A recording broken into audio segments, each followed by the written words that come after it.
अस्सलामुअलैकुम dear student, कैसे हैं आप सब। होपफुली कि आप सब खैर आफियत से होंगे। आज हम सेकंड लेक्चर का आगाज़ करने जा रहे हैं।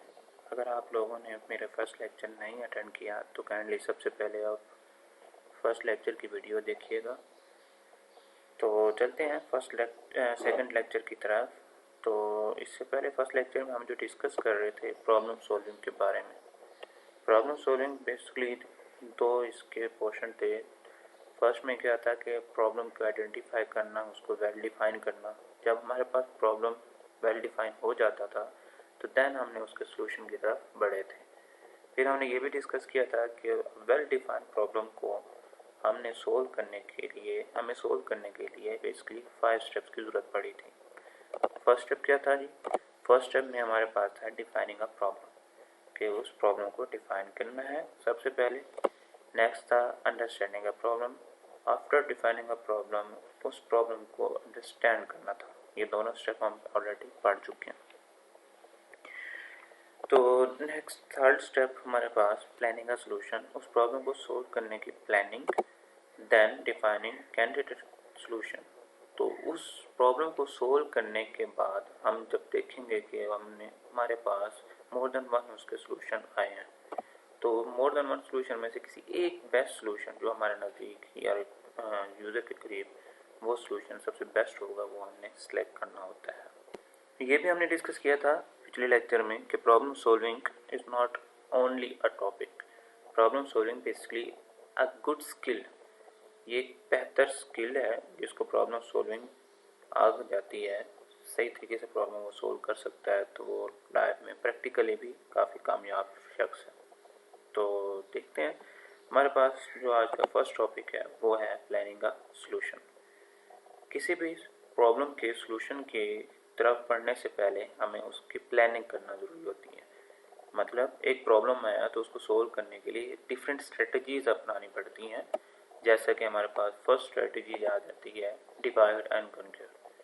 डिवाइड एंड कन्क्योर मतलब कि हमारे पास एक प्रॉब्लम है तो बेस्ट वे उसका ये होता है कि उस प्रॉब्लम को सबसे पहले मज़ीद प्रॉब्लम में डिवाइड कर दिया जाए। मज़ीद प्रॉब्लम का मतलब ये नहीं कि और से और बढ़ते जाए प्रॉब्लम, नहीं, प्रॉब्लम एक ही है लेकिन उसके पार्ट्स बना दिए जाते हैं कि हाँ हम इसकी थोड़ा डिवीजन कर लेते हैं। जैसे कि अगर हम इसकी एग्जांपल देखें, चलिए एग्जांपल से पहले हम इसका बुक में जो डेफिनेशन लिखी है वो देख लेते हैं। Divide a complex problem into small problem, कि एक कॉम्प्लेक्स प्रॉब्लम को स्मॉल प्रॉब्लम में डिवाइड कर देने का मेथड डिवाइड एंड कन्क्योर कहलाता है। बीइंग अ कंप्यूटर स्टूडेंट, अगर आप लोगों को कहा जाए कि सॉफ्टवेयर बनाएं तो सॉफ्टवेयर कोई एक शख्स नहीं बनाता। यानी एक ही अगर यूज़र को कहा जाए कि आप सॉफ्टवेयर कोई भी बना दें तो 100% एक बेस्ट सॉफ्टवेयर बनाने के लिए उसके लिए मोर देन वन यूज़र्स, मोर देन वन डिज़ाइनर उसके ऊपर वर्क करेंगे। जैसा कि उसकी कोडिंग मतलब प्रोग्रामिंग के लिए एक अलग स्टूडेंट की ज़रूरत होगी, उसका एनालिसिस के लिए अलग, इम्प्लीमेंट के लिए अलग, उसके हमारे पास ग्राफिकली रिप्रेजेंटेशन जो कि मोस्ट इम्पोर्टेंट उसके लिए अलग वर्क कर रहा होता है। और इसके बाद तमाम तर सॉफ्टवेयर जब बन जाता है तो उसके बाद डिफरेंट एरर्स आते हैं, तो उस एरर को रिमूव करने के लिए फिर हमारे पास एक अलग यूज़र या डिज़ाइनर की ज़रूरत पड़ती है। तो इसी तरह डिफरेंट प्रॉब्लम को सोल्व करने के लिए सबसे बेस्ट वे यही होता है कि उस प्रॉब्लम को सबसे पहले चंक्स में यानी छोटे छोटे पार्ट्स में डिवाइड कर दिया जाए। नेक्स्ट स्टेप आ जाता है हमारे पास गेस, चेक एंड इम्प्रूव। ये तीन चीज़ें हैं, यानी कि उस प्रॉब्लम का क्या सोल्यूशन हो सकता है। सबसे पहले उसके बारे में हम गैस करेंगे। आफ्टर गैसिंग हम क्या करेंगे, उसके गैस किए हुए चीज़ को हम क्या करेंगे, चेक करेंगे। अगर चेक करने के पर वो गैस हमारे पास करेक्ट ऑप्शन दे जाता है, करेक्ट सोल्यूशन दे जाता है, तो इसका मतलब है कि वो हमारे पास प्रॉब्लम का सोल्यूशन आ गया। ठीक है, अब बेस्ट सोल्यूशन के लिए हम क्या करेंगे, उसके दोबारा इम्प्रूव करेंगे। और अगर फॉर एग्जांपल जो हमने गैस किया प्रॉब्लम के सोल्यूशन के लिए वो गैस सही नहीं हुआ, ठीक है, तो फिर क्या होगा, हम दोबारा कोई और तरह से गैस करेंगे, यानी उसके बारे में different ways, different point of view से हम उसको देखेंगे। तो यही मेथड हमारा क्या होगा, बार बार रिपीट होता रहेगा, इटरेशन होती रहेगी, जिससे हमारे पास न्यू सोल्यूशन आते रहेंगे, यानी हम सोल्यूशन की तरफ मजीद करीब होते जाएंगे। नेक्स्ट आ जाता है एक्ट इट आउट। जब हमारे पास गैस आ जाता है कोई भी चीज़ सोल्यूशन की तरफ, यानी कि हमें आइडिया हो जाता है हाँ जी इस प्रॉब्लम का ये सोल्यूशन होगा, तो उसके बाद हम क्या करेंगे, उसको इम्प्लीमेंट करेंगे, उस अमल उस पर वर्क करना शुरू कर देंगे। डिफाइन द लिस्ट, उसके बाद एक लिस्ट बना लेंगे कि हमारे पास ये गैस आए थे, तो उसके बाद उसके ऊपर वर्क करना शुरू कर देंगे। And last is 4 step prototype.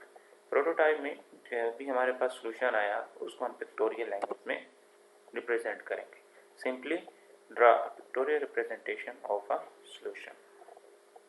तो देखा जाए तो प्लानिंग का सोल्यूशन में हमने 4 स्टेप्स को जिक्र किया। तो इन 4 स्टेप्स के साथ किसी भी प्रॉब्लम को सॉल्व करने के हम काफ़ी करीब पहुंच जाते हैं। नेक्स्ट देखें तो हमारे पास प्लानिंग सोल्यूशन के बाद जो आता है डिफाइनिंग कैंडिडेट सोल्यूशन। बार बार रिपीट किया जा रहा है कि जब भी आप किसी भी प्रॉब्लम को सोल्व करने जा रहे होते हो तो डायरेक्ट उसका सोल्यूशन आपके सामने नहीं आता, बल्कि एक से ज़्यादा उसके सोल्यूशन आपके पास आते हैं। तो देखा जाए तो सबसे पहले हमारे पास इसकी जो डेफिनेशन बुक में दी हुई है वो दी हुई है कि refer to something spontaneous and unplanned. Spontaneous में अचानक, ठीक है, अनप्लान्ड जो कि गैर वाज़ेह या गैर मुतवक्के, जिसको हमने सोचा ना हो वो चीज़ आ जाए सामने। तो इन दो चीज़ों से मिलती है हमारे पास डिफाइनिंग कैंडिडेट सोल्यूशन। मज़ीद इसको समझने के लिए हमारे पास डिफरेंट एग्जांपल्स हैं। पहली एग्जांपल आपके पास दी हुई है कि let's suppose if you are asked to find number student in your school. बहुत अच्छी एग्जांपल दी हुई है आपकी बुक में। इसमें क्या है कि अगर आप लोगों को ये कहा जाए स्कूल में कि क्रिकेट का मैच कराना, तो उसके लिए हमें प्लेयर की ज़रूरत है। तो हम क्या करेंगे, या मैं आपको अगर ये टास्क देता हूँ कि आपके स्कूल में हम क्रिकेट का मैच कराने जा रहे हैं, बेटा आप जाएँ अपने स्कूल में जितने भी बच्चे खेलने वाले हैं जो क्रिकेट खेल सकते हैं उनकी लिस्ट मुझे फाइनल करके दे दें। डिफरेंट टीम्स हर क्लास की हो या जो भी है आपकी स्ट्रेटजी जो भी है आप मुझे आइडिया देंगे। तो आप क्या करेंगे, आप जाएंगे हर क्लास में इंडिविजुअली जाकर बच्चों से डिस्कस करेंगे, हाँ जी जो क्रिकेट खेल सकते हैं वो हैंड रेज करें। और या फिर डिफरेंट के एक क्लास आप एज आ मॉडल के तौर पर ले लेंगे कि एक क्लास में फॉर एग्जांपल 8 बच्चे थे या 10 बच्चे थे, तो आपने क्या करना है उन 8 या 10 बच्चों को टोटल नंबर ऑफ क्लासेस से मल्टीप्लाई कर देना है, जिससे आपको एक आइडिया हो जाएगा कि इस स्कूल में टोटल इतने बच्चे हैं जो क्रिकेट खेल सकते हैं। एक तो तरीका ये हो गया। या फिर दूसरा तरीका ये होता है जो सबसे ज़्यादा आसान लगता है कि आपने जाकर क्लास इंचार्जेस को जाकर इन्फॉर्म करना होता है कि सर हमें इंस्ट्रक्शन मिली है कि क्रिकेट का मैच हो रहा है इदारे में, तो काइंडली हमें उन बच्चों की लिस्ट दे दें जो क्रिकेट खेलना चाहते हैं। ठीक है, तो वो ज़्यादा ईजी हो जाएगा। फिर टीचर का अपना एक वे होगा, क्या करेगा वो बेहतर जानता होगा। तो इस तरह से जो आपकी बुक में दी हुई है इसमें क्या है कि if you are asked to find number of student in your school who can play cricket, हमने उन नंबर ऑफ स्टूडेंट के बारे में बताना है जो क्रिकेट खेल सकते हैं। You can estimate by finding cricket player, तो इसके लिए आप क्या करोगे, तलाश करना शुरू कर दोगे जो क्रिकेट खेलते हैं इन योर क्लास, अपनी क्लास में, and multiplying by the total number of classes in your school. तो वो एक क्लास के जो स्टूडेंट होंगे उसको आप मल्टीप्लाई कर दोगे स्कूल के डिफरेंट क्लासेस के साथ। तो क्या होगा जी, your answer in the way this candidate solution. तो उसके बाद आपके पास उसका सोल्यूशन आ जाएगा, लेकिन उसका सोल्यूशन एक नहीं होगा। मतलब हो सकता है कि एक क्लास के अंदर 40 स्टूडेंट, तो हो सकता है कि एक क्लास के अंदर 50 हो, तो आप 40 या 50 स्टूडेंट तो एक टीम में नहीं आ सकते हैं, हमें तो 11 स्टूडेंट की ज़रूरत होती है। तो एक आपको सोल्यूशन मिल जाएगा, हाँ जी हमारे पास इतनी तादाद है, अब इनमें से हमने मज़ीद सेलेक्ट करना है। तो इसका दूसरा तरीका ये भी हो सकता है to find exact number of cricket player. तो हमने सबसे यानी कि जो एग्जैक्ट नंबर क्रिकेट प्लेयर जो खेल सकते हैं क्रिकेट, वो क्या होगा, यू हैव टू ऑप्शन, आपके पास एक ऑप्शन होगा सम अदर वे, दूसरे तरीके से, क्या कि लाइक विजिटिंग ईच क्लास और गेटिंग डाटा फ्रॉम टीचर। ठीक है, हर क्लास में आप विजिट करोगे और टीचर से उसका डाटा लोगे। One can think of a candidate solution any time, कोई भी सोल्यूशन किसी भी वक्त आ सकता है। Candidate solution can help to save time, और इस सूरत में आपके पास टाइम भी सेव होता रहेगा। फिर हम देखते हैं नेक्स्ट एग्जांपल। अगर देखा जाए तो आपके सामने एक इमेज आई है, तस्वीर पिक क्या है। तो पिक में क्या दिखाया गया, इस इमेज में डायग्राम फिगर में एक दीवार है, हमने दीवार की दूसरी साइड पर जाना है। तो साफ ज़ाहिर है हमारे पास तीन ऑप्शन आएंगे, या देखा जाए तो दो ऑप्शन होंगे। क्या होगा कि हम साइड से निकल जाएंगे, कोई ना कोई रास्ता तो आगे आएगा टर्न का जो हमें उस तरफ ले जाए, या फिर एक शॉर्टकट मेथड कि उस दीवार से छलांग लगा के दूसरी तरफ चले जाएंगे। किसी न किसी तरफ तो जाना ही है, ऐसे ही है। तो बेस्ट वे जो भी होगा वो हमारे पास इसका होगा, यानी मतलब अब हमारे पास थ्री सोल्यूशन है कैंडिडेट सोल्यूशन, यानी या तो हम दीवार के राइट साइड से होते हुए बाहर से घूमकर आगे की तरफ जाएं, या लेफ्ट से घूमकर, या फिर दीवार से छलांग कर। तो ये तीन हमारे पास सोल्यूशन है। ठीक हो गया बच्चे। तो हम देखा जाए तो हमारे पास देखा जाए तो फिगर में क्या दिया है, there are different way show to reach certain place. ठीक है कि हमारे पास एक जगह है, वहाँ पर पहुँचना है, तो मुख्तलिफ किस्म के हमारे पास रास्ते आते हैं।